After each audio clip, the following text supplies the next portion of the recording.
the scene. He's got the voice that's mean, asking those questions that you never seen. He's got that fire, burning bright and clean. Andrew Keen making waves, break the routine on the Keen on show. He brings the heat, asking the minds, digging deep till they bleed. No sugar-coated truths, no lies to deceive. Andrew Keen, the master of the interview beat. He's got the knowledge, he's got the flair, challenging ideas with a fearless stare. With every question, he's uncovering what's there. Andrew Keen, a truth seeker, he's aware. Hello, everybody. It is Monday morning, September the 23rd, 2024. If there's a word that somehow summarizes all the problems and indeed the very nature of America, it might be toxic. Even Britney Spears has a song about it. My guest today is an expert on toxicity in America. His name is Ryan Hampton. Many of you will have heard of him. He's written 3 books. The first, called American Fix. He himself is a former addict. His second, Unsettled, and he has a new book out with the very unsettling, eerie title of Fentanyl Nation. Ryan Hampton is joining us from his home in Las Vegas, Nevada. Ryan, congratulations on the new book. It's out tomorrow. Do you agree this word toxicity has taken on almost a life of its own? It's a word that can be used both to define and critique contemporary America? I do. I have experienced it on a different level, particularly around addiction, recovery, and overdose. But I think that people are fed up with toxicity in politics. It's really polarized us and gotten us to this place of just not cultural norms here in the United States. And we're seeing it really at the height right now with the presidential election, the general election here in the United States, just 43 days away, and it's driven people further apart. And a lot of people have talked about fentanyl as a public health crisis, and it is a public health crisis. I'm someone who's been impacted in a deep way. I'm 10 years in recovery myself, but I've also lost dozens of friends to preventable overdoses, and most recently just this past Monday. And I can remember, when I first got sober, in 2014 and 2015, my first year there, addiction, recovery, overdose, the drug issue in the United States was really this clarion unifying call to action. I mean, we saw Republicans, Democrats, independents, folks from all different stripes come together and call for solutions. And it was really one of the few, bipartisan unifying issues that you could find in politics in the US. And that has changed. We have gotten further and further away from that unity and seen fentanyl particularly become part of this toxic brand of politics. And folks who are running for office and even serving an elected office aren't really offering meaningful solutions to fix it. They're utilizing it, I believe, as a political weapon to gather more votes and also to divide folks, right? And perfect example of this is, and I write about this at length in the book, parents groups, right?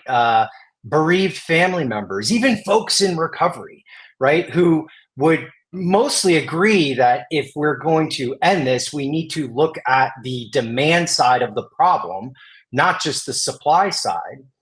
But you've seen certain political brands weaponize. Ryan, another word that we always seem to be dealt, unfortunately, in America these days is the word weaponize. It's important to also note that you're not just an author, you're also running for the Nevada State Assembly. So you're not entirely, and I'm not necessarily critical here, but you're not entirely disinterested in this conversation. Before we get to that, and indeed before we get to Fentanyl Nation, you touched on your own history. Most authors have rather boring histories. They sit down one day to write a book. Your life isn't boring. In some ways, it's rather tragic, or there has tragic moments. Tell us about that, how you yourself became a victim of the toxicity, literally and otherwise, in America. Yeah, so I had an up and coming, career at one point in public policy and in government. I had worked for many different Republicans and Democrats around the country on different policy issues, and was always interested in government and in history, and was able to actually land a job, a position at the tail end of the Clinton administration in 1999, and lived in Washington, D.C. from 1999 to 2001. After the Clinton White House, I'd stayed in D.C., and in 2003, with my roommate, I went hiking and fell, injured my knee really badly and my ankle, actually cracked my ankle, and ended up in the care of an urgent care physician in Maryland. And they told me that I needed to, get that knee and the ankle checked out, eventually get an MRI, and gave me a prescription for hydromorphone, which is also known as Dilaudid. It's important to also say I had a lot of unresolved trauma that had been going on in my life. I was questioning my sexual identity. I had been in the closet. I had a lot of adverse childhood experiences that I hadn't really resolved as a young adult. And I never went and got that MRI, but I kept going back to that doctor, and they wrote me another prescription, another prescription, another prescription. My father had passed away shortly around that same time. My mom asked me to come home to Florida, where I'm from. And if you know anything about the origins of the current day overdose crisis, it started in a first wave, which was around pharmaceutical prescribed opioids. And was is Purdue the heart of this, or there are other yes as well? Yes, so Purdue is the heart of it. A lot of people don't know Dilaudid is actually a Purdue product. So I had been on one of the original Purdue the Sackler products. Family, who of course this is the Sackler family. Yeah, one of the good stories of the year over the last few years is the Sackler family has been discredited. Something, by the way, I was very involved in and wrote about in my second book. I took on the Sackler family directly and represented 120,000 victims in the Purdue bankruptcy case, and sat with the Sacklers one-on-one in court depositions, a whole nother story. But in Florida, when I got down to Florida, went to my primary care physician. They referred me to a pain clinic, who then told me, hey, you don't need to be taking 4 doses of this other medication. We have this new medication that had just come out, where you take 1 dose every 12 hours. Risk of addiction is less than 1%, and it's called Oxycontin. And my journey into addiction was not protracted. It was within 2 to 3 years. I had my first treatment episode. Within 3 years, unemployable, lost my health insurance, lost my apartment, multiple overdoses.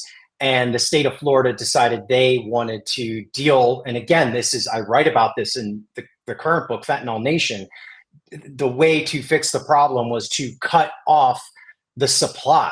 And if they were to cut off the supply, as they saw cutting off the head of the snake, the demand problem would go away. Well, any student of economics or politics will tell you that's not how that works. You actually have to get rid of the demand to lower supply. So, so Ryan, you a few years ago, I went to Princeton to interview Angus Deaton, who won a Nobel Prize. Of course, his book he wrote with his wife, Anne Case, Deaths of Despair, somehow, and the Future of Capitalism, somehow summarized that. So in a way, you were one of fortunately you didn't die, but you were one of the casualties of this world. Is that fair?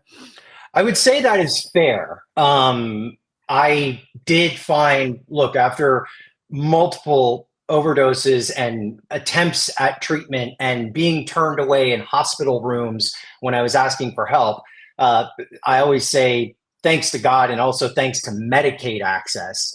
In 2014, I was able to get treatment, and I wanted nothing more than to never talk about my addiction or recovery for that part again. I find myself in this position where I'm at today almost as an accidental advocate. Nobody starts their career or their life saying, I want to do this work for a living. It was the result of losing a lot of people close to me. And what I saw, right, starting in 2015, when I had lost my friend Nick and my friend Greg and my friend Tyler and so on, was this colossal failure of the entire system.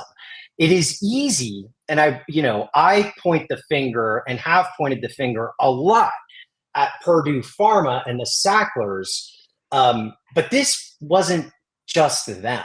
This has been a colossal regulatory failure on all fronts, from our justice system to our healthcare system, to housing, to our behavioral healthcare system, to politics. We have had a drug crisis in this country for decades. The American since the beginning of the country's history. I mean, in that sense, America is not different from other countries. I mean, one could think of Russia and alcoholism. But Ryan, given that America is founded on this idea of agency, of human agency, that we control our own lives, we shape them, and American history in ideal terms by the founders is presented in that way, is there something particularly ironic and tragic about the role of drugs and addiction and toxicity in American life? Somewhat, and I also explore this topic in the book, I think, at length as well. We need to understand that, I mean, sadly, in a way, drugs are quite, American. The overdose crisis, though, I argue, is uniquely American, and substance use disorder and the rates of it here in America are uniquely American. I argue that the reason they are uniquely American is because we have a society and an economy and, I believe reckless capitalism that allows companies like Purdue Pharma to thrive and profit off of people's pain and death. But unlike other countries in the civilized world, we also don't have the supports or the healthcare infrastructure or the political will to help folks who are struggling at the hands of those pharmaceutical companies. And also, after the pharmaceutical companies, folks have moved to the illicit black market. We treat addiction, overdose, substance use in this country way different than any other chronic healthcare disease that we have, and also way different than any other public health crises we have. There were 2 declared public health crises here in the United States for quite some time. One being COVID, and the other one being overdose. COVID was really how you respond to a public health crisis. We saw the federal government and states marshal all the responses, all of the tools at their disposal to mitigate disease spread and also to decrease the death rate, right? And we did it rightly so, and we were able to get over. COVID's the positive model. Before we get to, so to speak, fixes for Fentanyl Nation, what is addiction like? You went through it. What does it feel like, or what doesn't it feel like? I mean, do you have any memories of it? And, of course, yeah. And why did you survive and so many of your friends die? Well, on the second question, I ask myself that question every single day. And it's the reason that I do the work that I do, and the reason that I've written this book, and the reason that I've written my other books. But I'm not just an author. I run an organization, a nonprofit. In my day job, we've distributed 1 million doses of naloxone since 2019. And we work with people on the ground every single day because I don't want folks to die. I also don't want folks to have to go through the barriers that I went to. Right. To get help. And as I said, you're also running for office, but why did you survive and others not? I talk about this a lot. Sadly, I believe it was a matter of luck. It was a matter of luck for me. I was able to get into treatment, and it was no easy feat for me. I was unhoused on the streets when I actually got treatment. I had to walk every day to a payphone for 30 days to call a specific a free treatment center, public treatment center at 8 a.m. in the morning to see if there was a bed available for me. And Thanksgiving Eve 2014, there was one available for me. And it was the first time that treatment that I had that I was put on medication called buprenorphine, which is the gold standard for addiction treatment. Still very underutilized here in the United States and still has a tremendous amount of barriers to it. And it wasn't just the treatment that saved my life. Shortly after getting out of treatment, I was able to access recovery housing. And I stayed in housing for 18 months. I was able to find a job, right? These are all things that are part of the social determinants of health, the tapestry of long-term supports that people need to sustain their wellness and their recovery. You asked the question about how hard is it? Addiction is a chronic brain illness. It feels like your brain has been hijacked. Your decision-making power has been hijacked. It is one of the most difficult things to overcome that anyone can have. So it hijacks us. Yep. It hijacks your brain chemistry, but in the process of doing that, also your physical, well-being. When you are your brain is not being fed with the opioids to attach to your receptors, you're in some of the worst physical pain you have ever been, but also emotional pain and pain in your head, and you feel like you're in the worst flu possible, but also like you're going crazy. It is very hard. It is. I mean, if the darkest screenwriter on Hollywood couldn't come up with anything quite as awful as this, really. No, but you need to remember, it is important for folks to remember too, though, that as catastrophic as these numbers are, right? We're looking at about 106 to 107,000 deaths, overdose deaths last year, preventable overdose deaths, I'll say. That number has been on the decline, according to preliminary data from the CDC. Right, you did an X on this in which you talk about drug overdoses are dropping, although they're still relatively high. They're very different high. Is it? How different is this addiction to, and I want to get specific to fentanyl in a second, but these opioids, how different are they? Is this addiction from, say, addiction to alcohol or gambling or other kinds of addiction? So I would say they are similar. It's just the lethality, how lethal one is versus the other. Alcohol does kill, actually is the number one killer, but way more folks use it and abuse it. Gambling addiction is quite catastrophic. You're hitting the same circuits in the brain in terms of substance use disorder, but the big difference is with fentanyl and fake prescription pills that people are buying online or getting off the street and thinking that they're buying an Adderall or Xanax off the black market, and it ends up having fentanyl in it.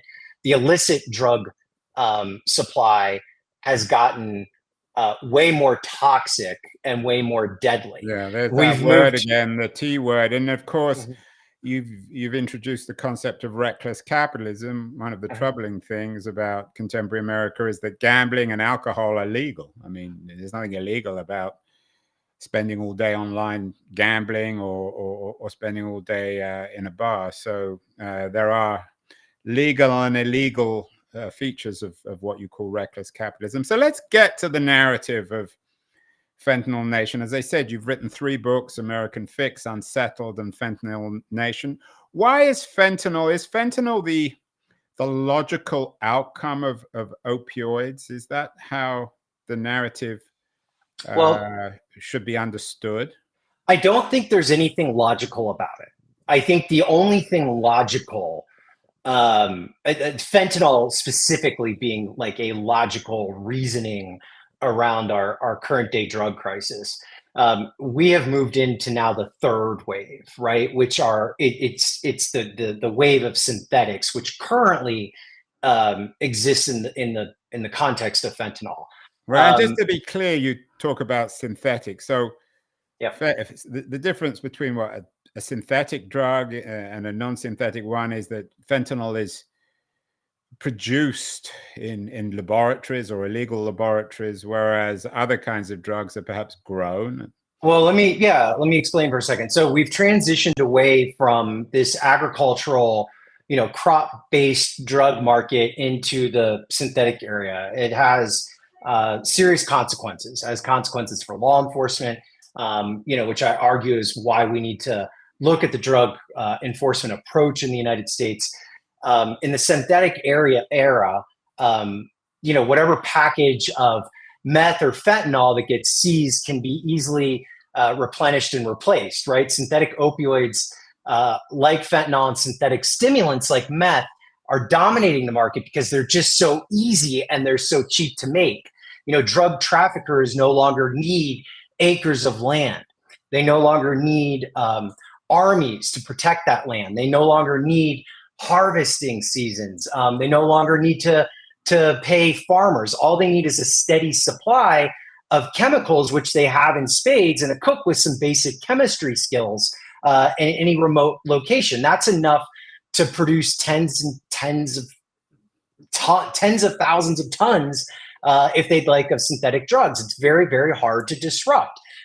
We kind of call fentanyl, the bathtub gin of opioids right now. So now that we're in this synthetic era, and really the crux of fentanyl nation is that it's this whack-a-mole game right now. I fear, and I'm actually pretty sure because I'm seeing it on the ground right now, if we don't shift our focus, right, to having a more balanced approach to addressing supply, reducing the supply of the drugs, but also the demand, that within a very short period of time, we'll be looking at a new synthetic drug, and fentanyl will be a drug of the past, and it is going to be something probably cheaper and worse. So and we've done shows on fentanyl before. Of course, some politicians connect illegal drugs like fentanyl with Mexico, but my understanding is that a lot of it is produced in China. Is there a heart of the illegal fentanyl industry in your view? So right now, I mean, I'm glad you brought up Mexico. So it's a huge topic in our politics right now, right? Both political parties, Democrats and Republicans, have really made this into a centerpiece of their campaign. And what both parties will often forget to mention is that fentanyl actually flows unchecked through major ports of entry, mostly hidden in thousands of vehicles that cross the border every single day. Over 80% of the fentanyl that comes into the United States through the southern border actually comes through these illegal ports of entry. And because it's so easy to condense, right? And it's impossible to really police, right? It is. Well, it's not impossible to police. I mean, very, very hard. It's hard, right? So the 80% that comes in comes mostly smuggled by U.S. citizens for U.S. citizens in these huge cargo ships, and the border has been open and will continue to be open for trade for a long time. And this is something that I argue in the book, which is so frustrating, right? Because when we talk about the border, right, like there was a border security package, bipartisan border security package that was on the table some time ago that included massive investments into the drug checking technology and the infrastructure that we would need to help better detect this fentanyl that is coming through these cargo vehicles through legal ports of entry. Yeah, and, and it was killed. Right. It was killed. A feature that the book subtitle, we've talked already about the T word, Toxic Politics in America's Failed War on Drugs. I'm not sure if the war is, I know you're not in favor of that sort of language. Is there a China connection, Ryan, too? Or is that just another feature of paranoia? No, there is a China connection, right? But I mean, the issue with China is that, we keep looking at this, I think, solely through a foreign policy lens, right? And what I argue in Fentanyl Nation is, yes, this is a foreign policy issue, but it is as much of a domestic policy issue as it is of a foreign policy issue. Fentanyl analogs, for example, and I actually write about a fascinating story about a Chinese chemical company in fentanyl nation, and how easy it was for folks to go and buy the analogs needed and the precursors needed to produce massive amounts of fentanyl from the internet. There are chemical companies that are disguised as legitimate companies that are selling the materials, these analogs needed to produce illicit fentanyl. Typically, what will happen is, folks from the Sinaloa cartels and other cartels in Mexico will meet up with these, their counterparts in China. They will do the mass production down in Mexico, but also in Canada, right? Let's not forget that we actually have a lot of fentanyl being produced in Canada. One of the largest fentanyl busts that we've had was in Vancouver just about a year ago. We've also seen major busts of chemical labs in Arizona, so we know that it is now being manufactured here. China absolutely has a major role to play, but I write about this as well, and Maryland Congressman David Trone, who's really been on the top of this issue for some time. He chairs the bipartisan House Addiction and Mental Health Task Force, says that if it's this game of whack-a-mole, if we were to shut down the Chinese, right, and really put massive sanctions on Chinese, the precursor production, manufacturing, and distributing will just move to India. And we're starting to see that happen right now. Right. So Ryan, we don't have a lot of time. I know you've got to run in about 20 minutes. Very, very briefly before we get to ways of addressing this, is the fentanyl crisis then in the US worse than other? I take your point about the reckless capitalist nature of America, but is fentanyl addiction in the US worse than it is in Latin America or Russia or China or Western Europe? Yes, arguably, and I think, just from not just a lived experience, right? I mean, I field the calls every day of folks who need help, but just looking at the data. I'm interested in the data. Yeah, what does the data tell us? I mean, we have the worst drug crisis in recorded history, here in the United States. It is way worse here than it is in other parts of the world. We also consume 80% of the world's opioid supply here in the United States as well.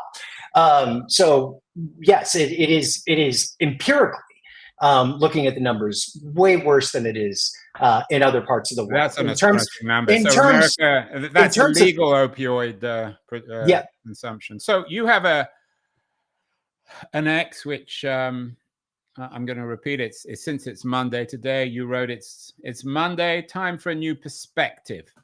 Whatever obstacle you're facing, it's not permanent. So what are we going to do? We got 15 minutes, Ryan, on this. And of course, everyone needs to read your new book, Fentanyl Nation, Toxic Politics and America's Failed War on Drugs.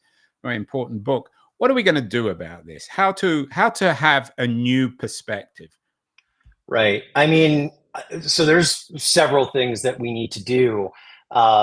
I think first and foremost, it's really important, when we look at the decline that we've had over the last year, the 10%, I think a lot of that has been attributed to the wide availability of naloxone, Narcan. Naloxone, also known as Narcan under the generic name, is the overdose reversal agent. It is a medication that goes into the nose. It should be part of every first aid kit, in every bathroom, every school, high school, middle school, every club. I believe that, ending overdose is more than policy change. It's also about administering this overdose reversal medication, which the United States Surgeon General has issued a Surgeon General's alert, which he does very rarely, saying that every American should carry it. So it's kind of like the equivalent of a vaccine for COVID. Right. It's the equivalent for the vaccine for COVID. However, someone needs to administer it. I will give you a stunning number too, also. Here in the state of Nevada, where I live, 69% of overdoses that happened, right, and people who died, they had one potential opportunity for some sort of linkage to care before they died. and they weren't able to someone wasn't able to help them, right? The administering naloxone is part one, right?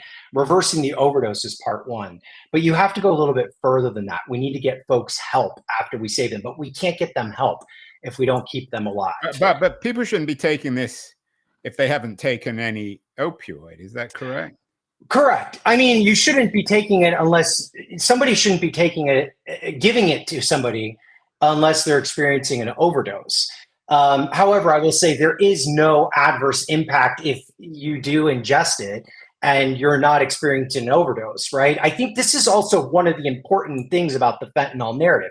The media has actually created this narrative around fentanyl that it's akin to anthrax, that just by being in its presence or near it, that you are going to die, right? I mean, we're coming around Halloween time right now, and I guarantee there will be sensational stories about fentanyl being purposely packed in kids' candy. Like, these are, old tropes of the past, and there is no data or empirical evidence that that's actually happening, right? And so what we've seen, because of some of these fantastical stories, look, fentanyl is scary enough on its own to be creating myths about it, is that someone who is overdosing, and I have seen this firsthand, some folks have been afraid, and it was actually an EMT, afraid to administer rescue breathing to the person or get near them because they thought they might overdose themselves. Yeah, in an odd way, Ryan, there are a lot of parallels with the AIDS crisis, aren't there? Yes, there are a lot of parallels with the AIDS crisis, and I write about that as well. AIDS being seen as like a gay disease, and that you can contract it just by touching somebody or kissing somebody. These are fears that are born out of misinformation, right?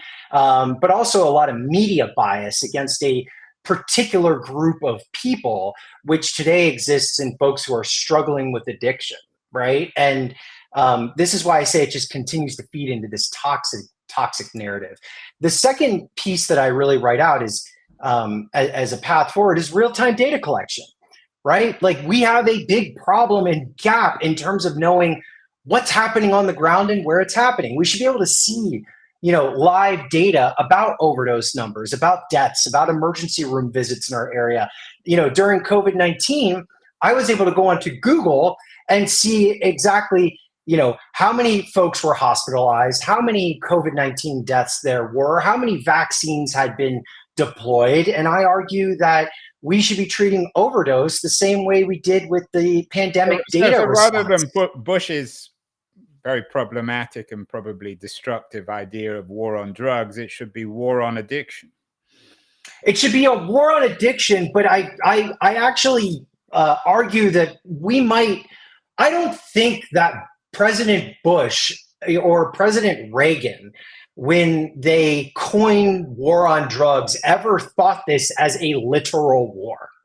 And I think it was more hyperbole than anything else. I think when, President Johnson talked about a war on poverty, he wasn't talking about a literal war.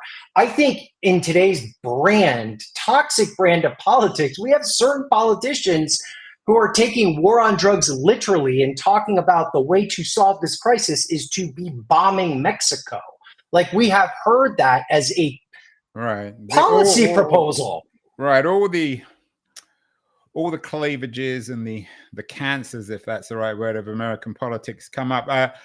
I spent some time with Arlie Russell Hochschild last week. Her new book, Stolen Pride, Lost Shame, and the Rise of the Right, is a magnificent new book. I think you'd enjoy it, actually, Ryan. It's about her trip to Kentucky and the role of fentanyl and opioids there. I wonder whether there's a racial element, of course, here too. I mean, everybody knew that Reagan and Bush, the subtext of their war on drugs was a racial one. Is this new epidemic of opioids, because it affects whites as much as people of other skin, perhaps more, does it acquire a different kind of racial connotation? And then, of course, there's Trump and Trumpism and his role in all this. So yes, I will say so the so-called war on drugs, it really kicked into high gear during Reagan's presidency during the crack era, right? And we need to remember during the crack crisis, and every president since then, Democrats and Republicans, by the way. I know you bring up Trump, but I think this is something that both parties are guilty of. Yeah, I'm sure Clinton, I mean, he was guilty of most things, I'm sure. And you work with him, so you know better than I do. They've kept this war alive. The approach to cocaine in the 1980s and the 1990s devastated Black communities, right? With the passage of a law that resulted in crack being punished 100 times harsher than powder cocaine. Powder cocaine was viewed as this rich white people's party drug, and it wasn't punished as harshly as crack. And a person who was caught with just 5 grams of crack was punished at the same level as someone with more than a pound of powder cocaine, even though the two are the exact same drug. Now here we are, some 40 years later, and it's become another political weapon that's been wielded to capture the fears of Americans, fueled by this misinformation and these fantastical stories that are generating this ferocious backlash to alternative strategies rooted in medicine, public health, and compassion. But the fact, Ryan, that it affects whites perhaps as much, if not more, than African Americans, and the decline I argue that is wrong. Overdoses actually today in 2024 disproportionately impact Black communities. Where I will say it has gotten different, right, is you saw in wave one, people like me, I am privileged, an extraordinary amount of privilege that I was given when I asked for treatment, when I needed treatment. And because the root of it came from pharmaceutical opioids, even though I was on heroin and I was white, I was treated much differently. In wave one, when this crisis came crashing down on Appalachia, Kentucky, the East Coast, right? And it was mostly, white suburban kids, who were dying. And we saw the overdose numbers impacting the white community. We kept hearing people say, we can't arrest our way out of this. There was a huge New York Times piece that I write about in the origin story of fentanyl crisis in Fentanyl Nation, around how you had police officers and law enforcement from all different political stripes coming up and saying, we're not going to arrest these kids. These kids need help. These kids need help. Once the narrative shifted, though, right, to fentanyl, to street fentanyl, we started seeing the disproportionate impact that it had on BIPOC communities, right? Black, indigenous, communities of color, overdoses impacting those rates at a higher gaps than in white communities. The response started to shift dramatically, almost like overnight. 43 states in the United States, it's state legislatures last year. And it's one of the reasons I'm running for the legislature here in Nevada, because I know there are huge nuances in how we address this. 43 states decided they were going to take on fentanyl. Over 90% of that legislation was dealing with it on the supply side and the incarceration side. We are seeing a rapid return to the way that we dealt with crack cocaine in the 80s and the 90s. And it almost feels like history repeating itself. Yeah, now, it's not to take away enforcement's role. Law enforcement has its place. Public safety is intertwined with public health, in my opinion. You can't address the public safety or the public health issue of addiction and overdose without having a public safety component, but vice versa. But we're seeing this huge lopsided response that we have been in before. And I fear that if we don't get serious about this, because when I talk about toxic politics, these people who are talking about fentanyl through a political lens of just repeating the same old failed mistakes of the past in order to get votes, it is going to be worse. Right. Now, obviously, I don't want to turn this into another conversation about Trump, but certainly his free association of what he calls illegal immigrants and drug mafia is profoundly inaccurate, and one wouldn't be surprised as if the future Trump-like candidates will run on manifestos of throwing out addicts. And I know you got to run. It's a fascinating conversation, Ryan. As you've suggested, you're running for Congress. You're running for the Nevada State Assembly. I'm not suggesting you're a single issue politician, because you've written about all this, but you obviously have strong views elsewhere. The subtitle of the book is Toxic Politics and America's Failed War on Drugs. As your entry, though, into American political life, is it by joining the dots of your experience in the drug epidemic, the drug tragedy? Yeah, I have long seen and believed, I've long believed that people who are closest to our community's biggest problems also happen to be closest to the solutions. I think the uniqueness, though, of the drug crisis, the uniqueness of the resilience of recovery, the uniqueness of the addiction crisis that we've seen, is that there's this strong nexus between some of our community's biggest needs and what I have dealt with in my advocacy and my career every single day, right? People need access to healthcare. People need access to housing.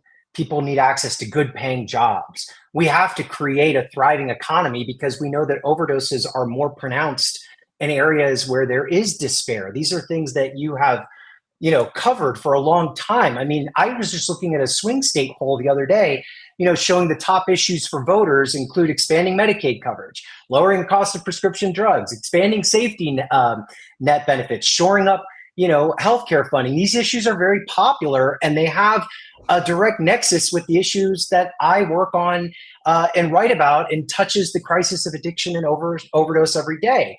And when you talk about toxic politics, one of the reasons I was led into this is I am sick and tired of toxic politics. And I believe that in order to end it, because I also think there is a dose of it that comes from both sides, although one is way more lopsided than the other. In order to put an end to it, you need folks who are serious about the issues and really care about these issues, who will make a commitment to putting an end to it and lowering that dialogue here in our country so that we can actually get things done. Our communities are hurting. People are dying. People are losing their homes, right? We know when folks lose a roof over their head, when they lose their job, right? These are precursors for actually going down a path of addiction, having a mental health crisis, right? So I believe that my experience in this field brings a unique quality to this race. And I can tell you too, and this will be maybe another conversation one day, the fuel that the other side has been throwing into this race has been all about taking us back probably 40 years in stigma, trying to scare people because of my story. I mean, it is toxic politics on fire down here in my assembly district right now. Well, you got my vote, even if I can't vote in Nevada, Ryan, and we'll get you back on. It's a fascinating conversation. I know you've got to run. Congratulations on the new book. It's out tomorrow. Fentanyl Nation, Toxic Politics and America's Failed War on Drugs, an enormously important, consequential, tragic, but perhaps also hopeful subject. Congratulations, Ryan, on the new book, and congratulations on all the great work you're doing. Best of luck with the election. Maybe we'll get you back on the show after the election to see whether I don't know what the opposite of toxic politics is, but certainly whether America's politics will be less toxic post-November. Best of luck, and thank you so much. Thank you for having me. Can I step on the scene? I'm ready to attack. Andrew Keene. Yeah, he's the one to bash. Asking questions, no filter, just keeps on grinning. He's the man who's got the whole crowd spinning. Money, fame, success, it's all in his sight. He'll dig deep, expose you with all his might. No sugarcoating, he'll cut right through. Andrew Keene, he's the one to spew. Yeah, he's an expert.